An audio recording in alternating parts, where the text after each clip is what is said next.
ನಮಸ್ತೆ, welcome to my channel. So ಈ recipe ಬಂದು ಐರನ್ ರಿಚ್ ಆಗಿರುವಂಥ ಬೇಬಿ ಬೆಸ್ಟ್ ರೆಸಿಪಿ ಅಂತಲೇ ಹೇಳ್ಬೋದು ಫ್ರೆಂಡ್ಸ್. ಸೊ ಇದನ್ನು ಹೇಗೆ ಮಾಡೋದು ಅಂತ ನಾನು ತೋರಿಸ್ಕೊಡ್ತೀನಿ. ಸೊ ಮೊದಲಿಗೆ ಇದಕ್ಕೆ ಏನೆಲ್ಲ ಬೇಕು ಅಂದರೆ ಮೇನ್ ಇಂಪಾರ್ಟೆಂಟ್ ಆಗಿ ನಾವು ಮಕ್ಕನ ಯೂಸ್ ಮಾಡಿ ಮಾಡ್ತಾ ಇದ್ದೀನಿ ಫ್ರೆಂಡ್ಸ್ ಇದನ್ನು. ಸೊ ಇದಕ್ಕೆ ಕ್ಯಾರೆಟು, ಬೀಟ್ರೂಟು, ಬಟಾಣಿ, ಕಾರ್ನ್ ಮತ್ತು ಈರುಳ್ಳಿ, ಟೊಮೆಟೊ, ಅದ್ರ ಜೊತೆಗೆ ಒಂದು ಸ್ವಲ್ಪ ಕೊತ್ತಂಬರಿ ಆ್ಯಡ್ ಮಾಡಿದ್ರೆ ಚೆನ್ನಾಗಿರುತ್ತೆ ಫ್ರೆಂಡ್ಸ್.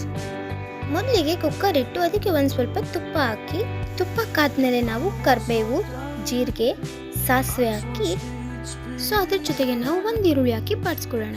ಸೊ ಇದಕ್ಕೆ ಮಕ್ಕನ ಆ್ಯಡ್ ಮಾಡಿರೋದ್ರಿಂದ ಮಕ್ಕಳಿಗೆ ತುಂಬಾ ರಿಚ್ ಐರನ್ ಇರುತ್ತೆ ಇದರಲ್ಲಿ, ಮತ್ತು ಇದು ಬೋನ್ ಮತ್ತು ಮಸಲ್ಸ್ ಡೆವಲಪ್ಮೆಂಟ್ಗೆ ತುಂಬಾ ಹೆಲ್ಪ್ಫುಲ್ ಅಂತ ಹೇಳ್ಬೋದು.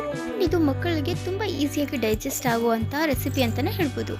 ಸೊ ಈರುಳ್ಳಿ ಸ್ವಲ್ಪ ಬ್ರೌನ್ ಆಗ್ತಿದ್ದಂಗೆ ಇದಕ್ಕೆ ನಾವು ಕಟ್ ಮಾಡ್ಕೊಂಡಿರುವಂತಹ ಎಲ್ಲ ವೆಜಿಟೇಬಲ್ಸು ಹಾಕಿ ನಾವು ಅದನ್ನು ಬೇಯಿಸ್ಕೊಳ್ಳೋಣ. ಸ್ವಲ್ಪ ಇದನ್ನು ಎಣ್ಣೆಯಲ್ಲಿ ಸ್ವಲ್ಪ ಬೇಯಿಸ್ಕೊಂಡು ಕೂಗ್ಸೋದ್ರಿಂದ ಬೇಗ ಚೆನ್ನಾಗಿ ವೆಜಿಟೇಬಲ್ಸ್ ಎಲ್ಲ ಬೆಂದಿರುತ್ತೆ.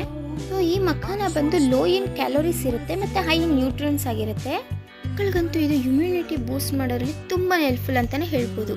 ಸೊ ನೋಡಿ, ಇದನ್ನೆಲ್ಲ ಚೆನ್ನಾಗಿ ಎಣ್ಣೆಯಲ್ಲಿ ಬಾಡಿಸ್ಕೊಂಡ್ಮೇಲೆ ನಾವು ಇದಕ್ಕೆ ಮಕ್ಕಳಿಗೆ ಮಾಡ್ತಿರೋದ್ರಿಂದ ಒಂದೇ ಒಂದು ಸ್ಮಾಲ್ ಲೋಟ ಅಷ್ಟು ಅಕ್ಕಿ ಹಾಕಿದ್ರೆ ಸಾಕಾಗುತ್ತೆ. ಬಟ್ ಇದಕ್ಕೆ ನೀರು ಸ್ವಲ್ಪ ಜಾಸ್ತಿನೇ ಆ್ಯಡ್ ಮಾಡಬೇಕು, ಯಾಕಂದರೆ ಇದು ನಾವು ಕಿಚಡಿ ಮಾಡ್ತಿರೋದ್ರಿಂದ ನೀರು ಜಾಸ್ತಿ ಹಾಕಿ ಮಾಡಿದ್ರಷ್ಟು ಟೇಸ್ಟು ಚೆನ್ನಾಗಿರುತ್ತೆ ಮತ್ತು ಮಕ್ಕಳಿಗೆ ತಿನ್ನೋಸೋಕ್ಕೆ ತುಂಬ ಈಸಿ ಇರುತ್ತೆ.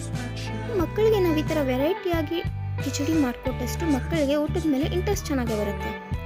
ಸೊ ಇದರಲ್ಲಿ ವೆಜಿಟೇಬಲ್ಸ್ ಎಲ್ಲ ಆ್ಯಡ್ ಮಾಡಿರೋದ್ರಿಂದ ಮಕ್ಕಳಿಗೆ ನಾವು ವೆಜಿಟೇಬಲ್ಸ್ನ ಸಪ್ರೇಟಾಗಿ ಕೊಡಬೇಕು ಅನ್ನೋ ನೆಸೆಸಿಟಿ ಇರಲ್ಲ. ಸೊ ಮಕ್ಕಳಿಗೆ ಈ ಥರ ಬೇಯಿಸ್ಕೊಡೋದ್ರಿಂದ ಡೈಜೆಸ್ಟಿವು ಚೆನ್ನಾಗಾಗುತ್ತೆ, ಮಕ್ಕಳು ಸಹ ತುಂಬ ಇಷ್ಟಪಟ್ಟು ತಿಂತಾರೆ. ಈ ಕಿಚಡಿ ಬಂದು ನಾವು 6+ ಮಕ್ಕಳಿಗೆ ಡೈಲಿ ಸಹ ನಾವು ಇದನ್ನು ಕೊಡ್ಬೋದು. ಆ್ಯಂಡ್ ಆಲ್ಸೋ ನಾವು ಇದನ್ನು ಮಕ್ಕಳಿಗೆ ಒಂದು ಸರಿ ಕೊಟ್ಟು ನೋಡಬೇಕಾಗತ್ತೆ. ಮಕ್ಕನ ಯೂಸ್ ಮಾಡೋದ್ರಿಂದ ಮಕ್ಕಳಿಗೆ ಇದು ಕಾನ್ಸ್ಟಿಪೇಷನ್ ಆಗೋ ಚಾನ್ಸಸ್ ಸಹ ಇರುತ್ತೆ.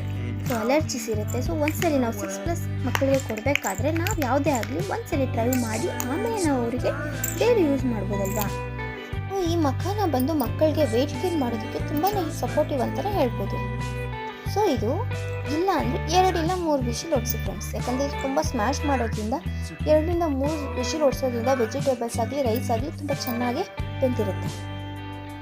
ಸೊ ನೋಡಿ, ವಿಷಿಲ್ ಕುಕ್ಕರ್ ತೆಗೆದ್ಮೇಲೆ ಹೀಗಾಗಿದೆ. ಸೊ ಇದನ್ನು ನಾನು ಸ್ಮ್ಯಾಶರ್ ತೊಗೊಂಡು ಸ್ಮ್ಯಾಶ್ ಮಾಡ್ಕೊತೀನಿ. ಬೇಕು ಅಂದರೆ ನೀವು ಸ್ವಲ್ಪ ವಾಟರ್ ಸಹ ಆ್ಯಡ್ ಮಾಡಿ. ಇದಕ್ಕೆ ನಾವು ಸಾಲ್ಟು ಮತ್ತು ಅರ್ಶಿನದ ಪೌಡ್ರನ್ನ ಸ್ವಲ್ಪ ಆ್ಯಡ್ ಮಾಡಿದ್ರೆ ಸಾಕು, ಯಾಕಂದರೆ ಇದು ಮಕ್ಕಳು ಕೊಡ್ತಿರೋದ್ರಿಂದ 6+ ಆಗಿರೋದ್ರಿಂದ ನಾವು ಸಾಲ್ಟ್ನ ಜಾಸ್ತಿ ಆ್ಯಡ್ ಮಾಡಬಾರ್ದಲ್ವಾ. ಸೊ ಅದಕ್ಕೋಸ್ಕರ ಸ್ವಲ್ಪ ಆ್ಯಡ್ ಮಾಡಿ. ಸೊ ನೋಡಿ, ಇಷ್ಟು ಸ್ಮ್ಯಾಶ್ ಆಗಿದ್ರೆ ಸಾಕು. ಮಕ್ಕಳಿಗೆ ತುಂಬ ಟೇಸ್ಟಿಯಾಗಿರುತ್ತೆ, ಬೇಗ ಡೈಜೆಸ್ಟ್ ಆಗುತ್ತೆ, ಮಕ್ಕಳು ತುಂಬ ಇಷ್ಟಪಟ್ಟು ಸಹ ತಿಂತಾರೆ. So thank you for watching.